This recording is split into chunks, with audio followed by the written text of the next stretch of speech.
A palavra de cientista de hoje pertence ao professor Filipe Costa. Ele vai aqui falar por um grupo de investigadores que apresentaremos mais à frente. Para já, obrigado pela sua disponibilidade, professor Filipe Costa, do Centro de Biologia Molecular e Ambiental, o CBMA, do Departamento de Biologia da Universidade do Minho. Vamos aqui falar de DNA, de espécies, de códigos de barras aplicados desde a fase larvar até uma série de peixes e de outros animais. Professor, começando talvez pelas coisas mais curiosas, diria eu, códigos de barras para monitorizar pescas. Como é que se faz um código de barras de uma espécie? Neste caso, por exemplo, de um peixe ou ainda na sua fase larvar? Ora bem, os códigos de barras de DNA foram um conceito introduzido já há mais de 20 anos, em 2003, por um investigador canadiano chamado Paul Hibert, e com quem eu tive o prazer depois de trabalhar como investigador. E, portanto, o que ele propôs na altura foi que se desenvolvesse um novo sistema de identificação universal de espécies baseado em sequências do DNA, pequenas sequências do DNA de zonas previamente estabelecidas do genoma dos organismos. Ora, isto são zonas com cerca de 650 bases nucleotídicas do DNA, portanto o DNA é constituído por unidades químicas que se chamam nucleótidos e há 4 versões desses nucleótidos e podemos fazer essa analogia ao facto do DNA ter 4 letras. E essas 4 letras podem ser encontradas em diferentes sequências. E, portanto, a sequência de letras numa determinada região padronizada do genoma é identificativa da espécie. Há uma sequência específica para cada espécie e por isso é que nós chamamos o código de barras de DNA, porque funciona como um código de barras para identificar as espécies. Uma espécie de cartão de cidadão de cada espécie. Exato, exatamente. E esse código de barras, este código de barras de ADN, o DNA Barcodes, identifica a espécie ou dá mais informações sobre a espécie? Ele pode dar informações também em relação aos organismos de uma determinada espécie, qual é a variabilidade genética que têm. E também pode ajudar a identificar diferentes grupos, diferentes populações. No caso de estarmos a falar de peixes, pode também ajudar a discriminar diferentes estoques de pesqueiros. Já agora, e só para esclarecer, eu até hesitei porque estava aqui a olhar para as informações, estamos só a falar de peixes ou de outras espécies, moluscos, por aí fora. É aplicado a qualquer organismo, inclusive plantas e fungos. Portanto, o conceito é aplicado a qualquer organismo. É um novo sistema universal de identificação de espécies, que vem complementar o sistema mais utilizado, que seria através da morfologia, mas que tem uma série de limitações e o DNA não tem essas limitações e consegue fornecer informação sobre a identidade das espécies em muitas circunstâncias de uma forma mais expedita, mais rigorosa do que os métodos convencionais através da morfologia. No caso do projeto que nós estamos a mencionar, de facto, é aplicado a recursos marinhos em geral. Portanto, tanto peixes como invertebrados como moluscos, crustáceos, por aí fora, desde que tenham interesse comercial e sejam explorados comercialmente, são também incluídos no nosso projeto. Embora o maior foco seja nos peixes, na verdade. Nos peixes, exatamente. Uma das coisas que achei também curiosa, quando estive a ler informações que, entretanto, foram divulgadas sobre este vosso projeto, eu pensei que estariam a apanhar espécies, alguns exemplares, até na fase de larvar e analisar o seu DNA. Mas depois li que não é necessário que recolham espécies ou exemplares destas espécies. Pode esse DNA ser reconhecido, identificado através apenas da recolha da água do mar. Exatamente. Isso é muito Portanto, interessante. é muito interessante. Isto foi o desenvolvimento tecnológico que nos proporcionou isso, especialmente o desenvolvimento das novas tecnologias de sequenciação, E essas tecnologias permitem-nos, de facto, fazer o seguinte. Portanto, os peixes e outros organismos marinhos libertam algum DNA para a água do mar, ou se estivermos em rios, também para a água dos rios, por exemplo, através de fezes, da urina, ou através do muco existente na pele, através de escamas, etc. Portanto, há uma série de processos através dos quais o DNA é libertado para a água. E esse DNA não fica muito tempo íntegro na água, porque ele vai se degradando, é rapidamente degradado.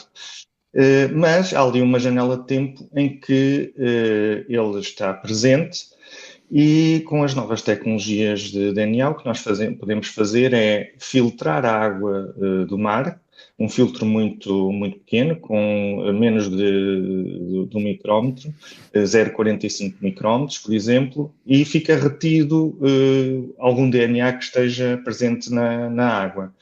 E nós depois, através do método que se chama a reação em cadeia da polimerase, da amplificação de DNA, conseguimos ir buscar essa zona do genoma, que é o correspondente ao código barras DNA, criar muitas cópias dessa zona do genoma e depois sequenciar. E depois de sequenciarmos, comparamos as sequências com uma base de dados de referência e tentamos identificar a que espécie pertence aquele DNA que está ali dissolvido, ao fim e ao cabo, na água. E isso permite fazer monitorização de peixes de uma forma que até agora era completamente impossível.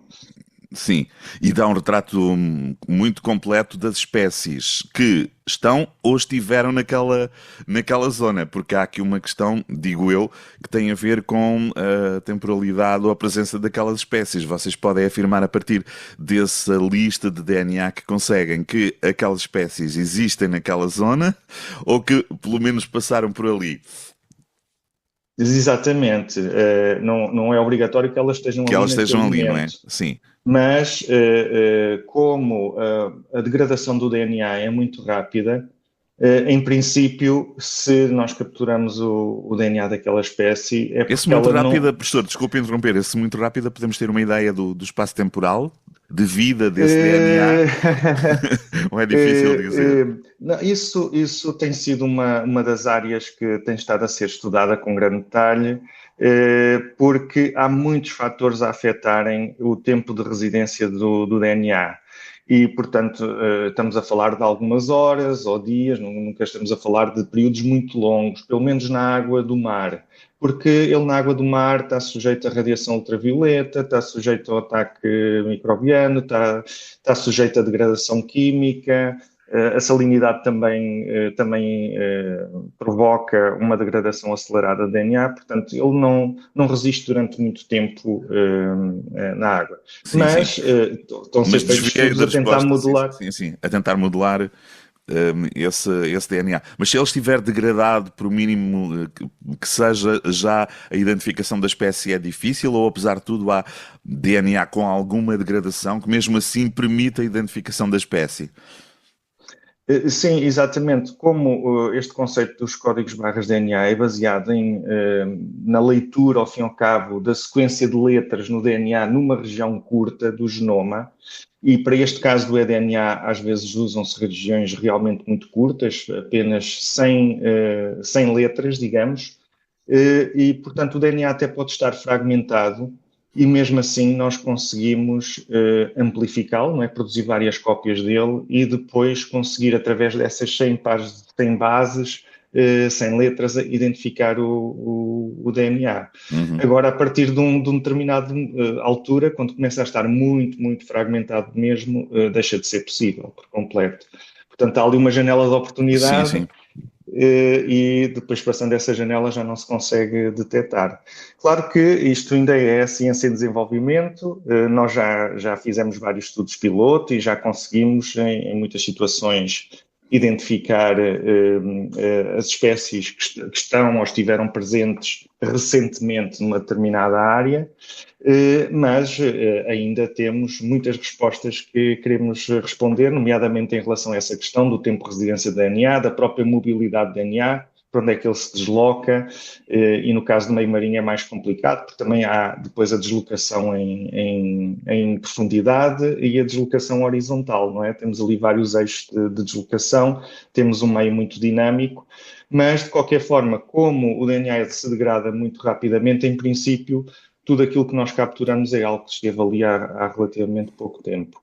Um exemplo que eu vi citado por uma das suas colegas de investigação, a Sofia Duarte, apontava, por exemplo, no Algarve, na costa sul de Portugal, onde foram feitos alguns destes estudos, passou-se de cerca de 11 espécies detectadas pelos métodos tradicionais até 75 espécies de larvas de peixes detectadas através do ADN.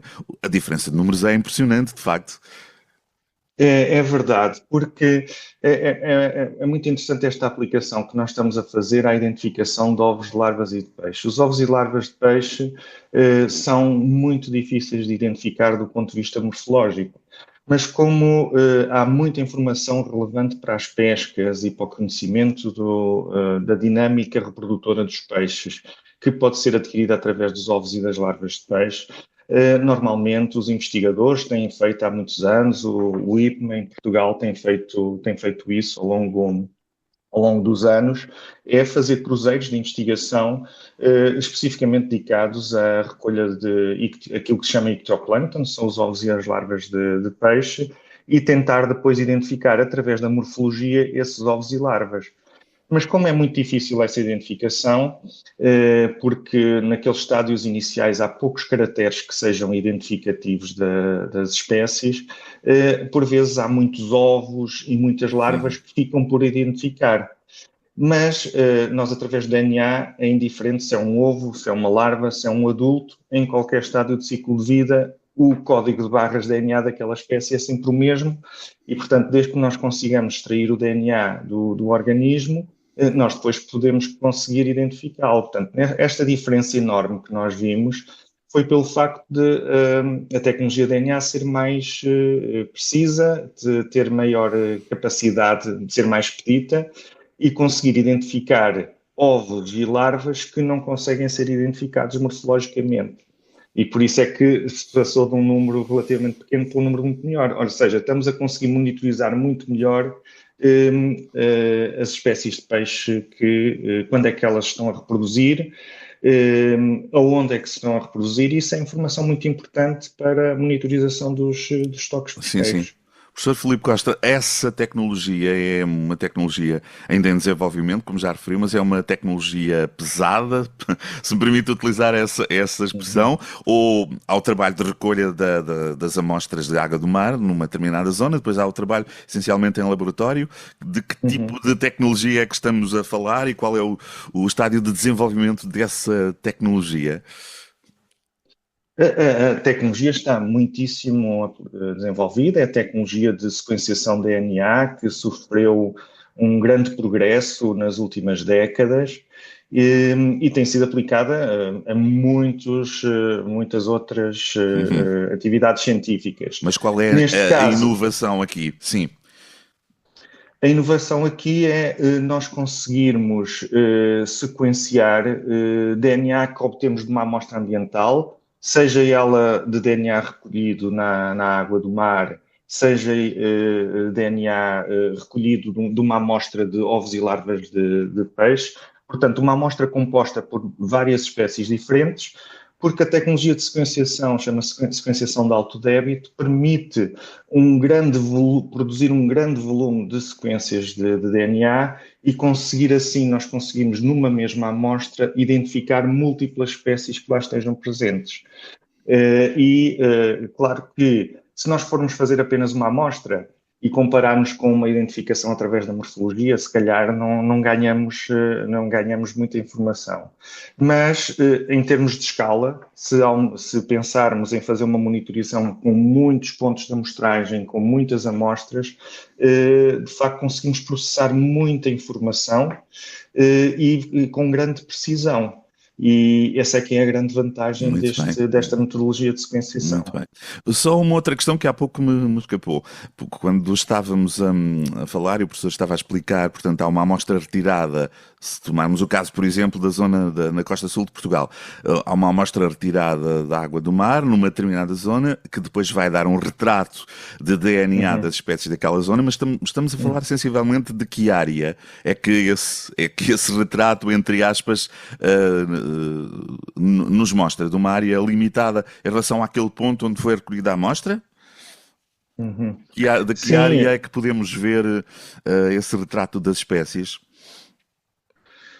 sim, em princípio é daquela, há de ser ali daquela zona onde foi recolhida a amostra. O que nós fazemos normalmente é que, imagino, por exemplo, nesse estudo que fizemos no Algarve, nós fizemos transetos em relação à costa e, portanto, recolhemos água do mar em diferentes distâncias da costa. Sim, estou a perceber.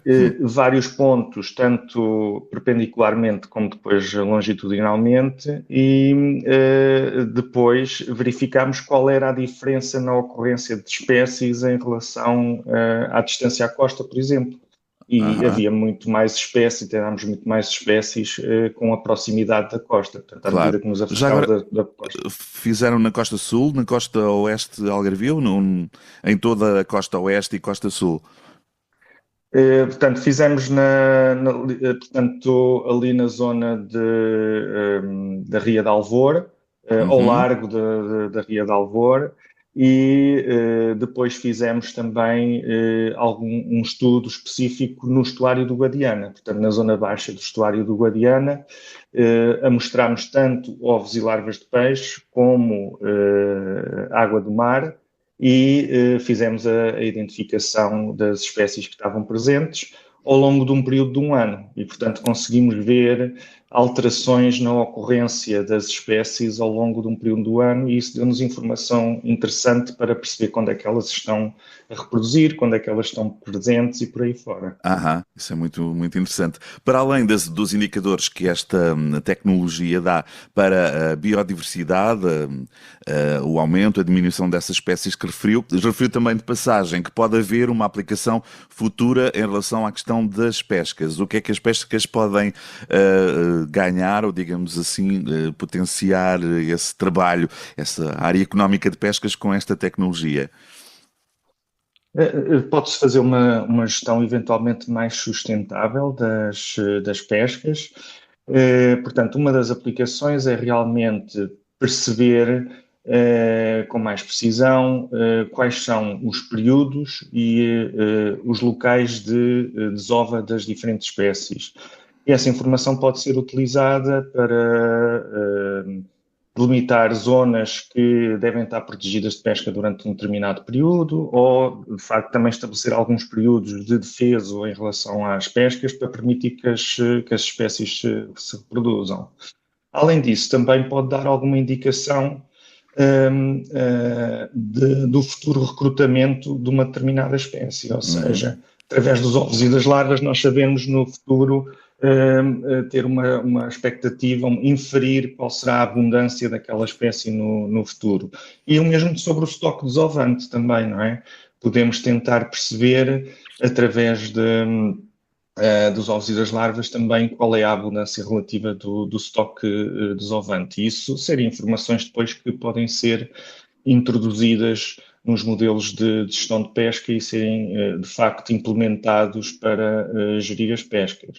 Uma outra coisa que nós também conseguimos eventualmente fazer com estes dados, tendo quantidade suficiente e em escala geográfica interessante, é conseguirmos perceber, então, alguma diferenciação genética dentro das próprias espécies, entre diferentes populações, e tentar perceber se há estoques que estão isolados uns em relação aos outros e fazer medidas de gestão específica para cada um dos estoques. Muito bem.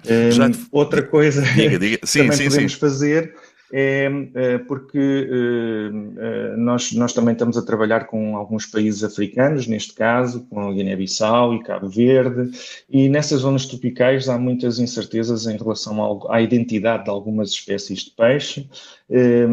Tem muita diversidade, alguma delas não é bem conhecida, e inclusive, às vezes, nos locais de desembarque das pescas, podem ser feitas alguns estudos utilizando estes códigos de barras DNA para identificar com precisão as espécies que são descarregadas e que estão a ser comercializadas, porque às vezes existem algumas incertezas em relação à identidade desses organismos e nós, através destas ferramentas de DNA, conseguimos identificar com precisão essas espécies e ficar com melhores estatísticas sobre as capturas que são efetuadas nestes diferentes recursos marinhos.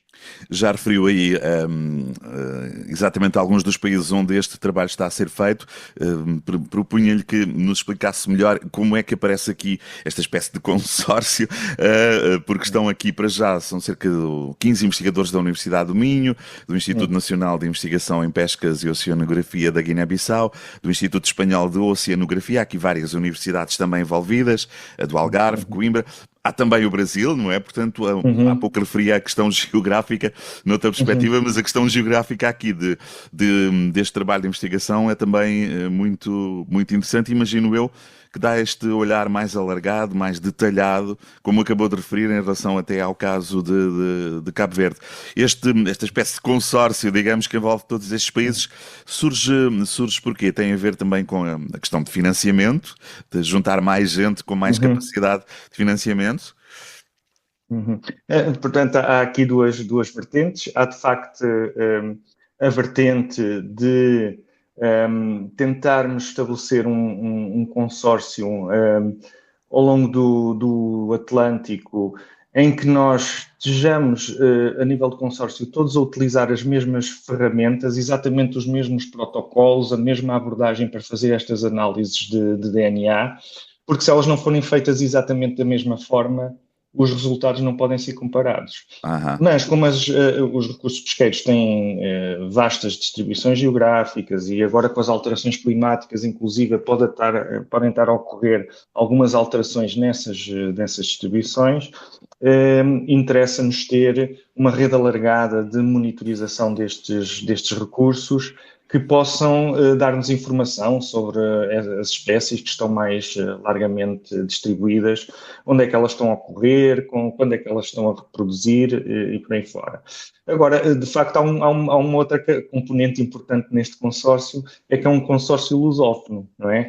Sim. E, portanto, também há aqui uma vertente de cooperação científica entre países de expressão portuguesa, porque, de facto, estes projetos são dois projetos que surgiram de dois financiamentos separados da Fundação para a Ciência e Tecnologia. Um deles foi durante um concurso que foi aberto para celebrar os 500 anos da viagem de circunnavegação de Magalhães, e um outro foi um financiamento em parceria com a Associação de Desenvolvimento HK. E, portanto, esses projetos tinham também uma componente de colaboração científica, de cooperação científica, e é importante, no contexto desses financiamentos, haver a possibilidade de fazer alguma transferência de tecnologia, alguma formação a países, nomeadamente a PALOPs, que podem beneficiar bastante desta cooperação connosco, com Portugal, para implementar estas novas tecnologias também na monitorização dos seus recursos pesqueiros. Muito bem. Entretanto, já receberam um elogio das Nações Unidas, do programa Década do Oceano, para além do elogio, que já é importante. O que é que esta distinção pode abrir a nível internacional para este projeto? Que portas pode abrir? Tem aberto imensas portas. Portanto, de facto, o que nós obtivemos das Nações Unidas foi um endossamento. Ao fim e ao cabo, foi um endossamento formal. Este programa das Nações Unidas abre de vez em quando concurso para projetos que queiram ter esse endossamento possam ser incluídos no portfólio, ao fim e ao cabo, que as Nações Unidas têm deste tipo de projetos.